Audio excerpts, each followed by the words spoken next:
चूंकि आप वैष्णव संप्रदाय से आते हैं और उन्हीं के मार्ग में आगे लेके चलते हैं, लेकिन आप शिव कथा बहुत अच्छा कहते हैं जी। तो ऐसा है क्या कि आप रास्ते में तो किसी और के हैं लेकिन दिल कहीं और लगा हुआ है, लेकिन जाता वो एक ही जगह है? जी नहीं, मैं इस बात के लिए बहुत स्पष्ट हूं भी अपने मन में भी। हाँ, ये सत्य है कि भारतवर्ष में मैं इकलौता ही ऐसा हूं जो संप्रदायों में भगवान रामानंदाचार्य संप्रदाय में है, और कथाओं में मैं भगवान कृष्ण की श्रीमद् भागवत भी करता हूँ, भगवान राघवेंद्र सरकार के लिए मैं राम कथा भी करता हूँ, लेकिन मैं शिव महापुराण भी पढ़ता हूँ। क्योंकि ये जो पद है ये आपको किसी भी कैसे आपको कहूँ इस शब्द के लिए, इस पद के लिए आप स्वयं कुछ नहीं कर सकते। अच्छा, प्रयास से नहीं मिल सकता आपको। आप ये ईश्वर की तरफ से ही, परमात्मा चाहेगा आपको चुना जाएगा, आप नहीं चुन सकते। क्योंकि एजुकेशन, शिक्षा, सामर्थ्य, आपकी तपस्या, आपकी साधना, आपकी सारी की सारी चीजें जब बहुत सर्वोच्च होंगी तो ही इस प्रकार के पदों में आप पहुंच पाते हैं। इस पद तक पहुंचने के लिए आपको 18 पुराण, 4 वेद, 6 शास्त्र, उपनिषद, वेदांग, ऋचाएं, आपको संपूर्ण ज्ञान होना चाहिए, तभी संभव है कि आप इस पद पर पहुंच पाएंगे। तो जब हमने सब पढ़ा है तो पढ़ा तो हमने शिव महापुराण भी है ना, और शिव महापुराण, श्रीमद् भागवत महापुराण, वैवस्वत महापुराण, विष्णु पुराण, गंधर्व पुराण, ये पुराणे कहती क्या है? ये पुराण, नारद पुराण जिसको आप कहते हैं, ये पुराण कहती क्या है? ये कहती तो यही है कि ईश्वर एक है।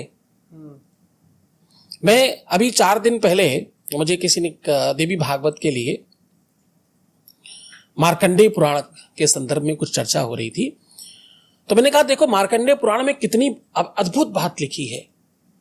सब एक है, सर्वस्वरूपी सर्वेशी सर्वशक्ति समन्विते भयवस्त्राहिनो देवी दुर्गे देवी नमोस्तुते। बोले जिसमें सर्वस्व समाहित है, सब कुछ एक ही जगह तो है, जिसको आप सामान्य भाषा में कहते हैं एक ही साधे सब सदे, सब साधे सब जात, सब एक है, कुछ भी बहुत अंतर नहीं, और बहुत क्या कोई अंतर नहीं है। आपका ये वैष्णव समाज, इसको आप हिंदू कह लो, आप सनातनी कह लो, हम सब भारतवासी कितने कितने संपन्न और कितने भाग्यशाली हैं जहां आपको सब कुछ मिलता है। यहाँ गर्मी है, यहाँ बरसात है, यहाँ ठंड है, यहाँ बसंत है, यहाँ पतझड़ है, यहाँ बहार है, यहाँ तमाम चीजें आपको एक साथ मिलती हैं। आपको जहां सर्वस्व एक जगह मिल रहा हो, सारे स्वाद, इतने स्वाद पूरी दुनिया में कहीं नहीं है, इतने व्यंजन कहीं ही नहीं है। लोगों की मजबूरी है केवल ब्रेड खाकर जीवन जीने के लिए। आपके पास तो ब्रेड में भी कम से कम 40-50 ऑप्शन है।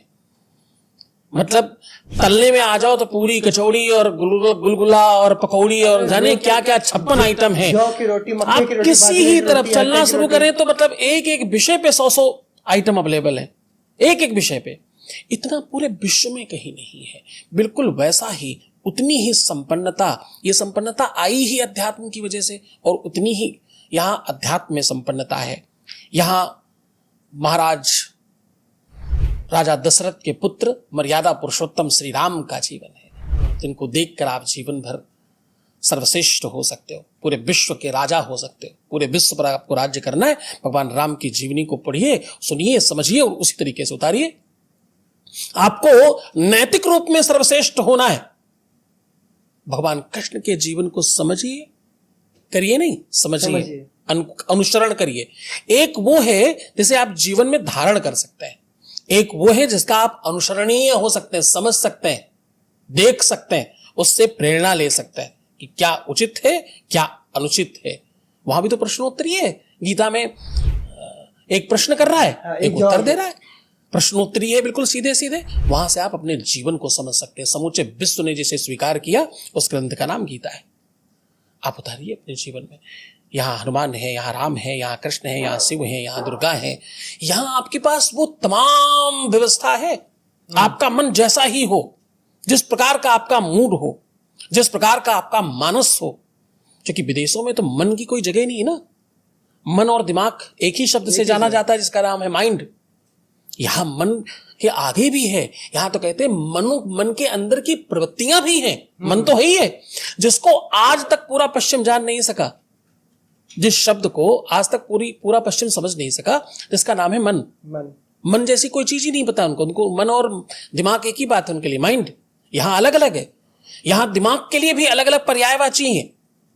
माइंड जिसको आप कहते हो, दिमाग, विवेक, ज्ञान, बुद्धि, चातुर्यता, और फिर इन पर्यायवाची की फिर उसके प्रयोग हैं, उसके लक्षण भी हैं। मन का भी है, मन, इच्छा। हाँ, इच्छा। तो ये अब जैसे कोई कहेगा कि नहीं बहुत सारी पर्यायवाची में क्या हिंदी में अलग अलग आप नाम बोल लीजिए, मैं कहता हूं नहीं, हर पर्यायवाची का प्रयोग करने का समय, काल और व्यवस्था अलग अलग है। जैसे पानी के पर्यायवाची क्या है? जल, नीर। आप 2, 4, 5 तो सब जानते हैं। मैं कहता हूं जल तो 99.9% लोग जानते होंगे। पानी की पर्यायवाची जल है, ये तो सब जानते होंगे। अब आप सूर्य को क्या चढ़ाते हैं? पानी नहीं, हम जल चढ़ाते हैं। भगवान शंकर को क्या चढ़ाते हैं? पानी। आप जल चढ़ाते हैं। आप अभी पितरपक्ष आ रहा है, क्या देंगे? तर्पण करेंगे। तर्पण कैसे? पानी से करेंगे, जल से करेंगे? जल से करेंगे। तो हर शब्द का हमारे यहां पर्यायवाची कोई ऐसे लिखी नहीं गई, हर बात का अपना एक अलग मतलब है। केवल पर्यायवाची चेंज कर देने मात्र से पूरा का पूरा चिंतन चेंज हो जाता है, पूरा का पूरा भाव चेंज हो जाता है। गंगा जी से आप पानी नहीं लाते, गंगा जी से आप जल लाते हैं। आप ये नहीं कह सकते मैं गंगा जी से पानी लाया हूं। आप गंगा जी से जल लाते हैं, पानी नहीं लाते। है पर्यायवाची, लेकिन पूरा भाव अलग है। जैसे ही आप शब्दावली चेंज करते हैं, उसका भाव अलग हो जाता है। इतना रिचनेस, इतनी संपन्नता पूरे विश्व में कहीं नहीं है। तो होली वाटर ही रहेगा, होली वाटर रह जाएगा सिर्फ। वो जहां है सब होली वाटर है। तो भैया हम उतने संपन्न हैं, भाषा से, संप्रदाय से, व्यवस्थाओं से, पूजा से और अपने ईश्वरीय प्रणाली से बहुत संपन्न है, बहुत रिच है। ये हमारा गौरव है। इसीलिए तो हम विश्व के गुरु हैं।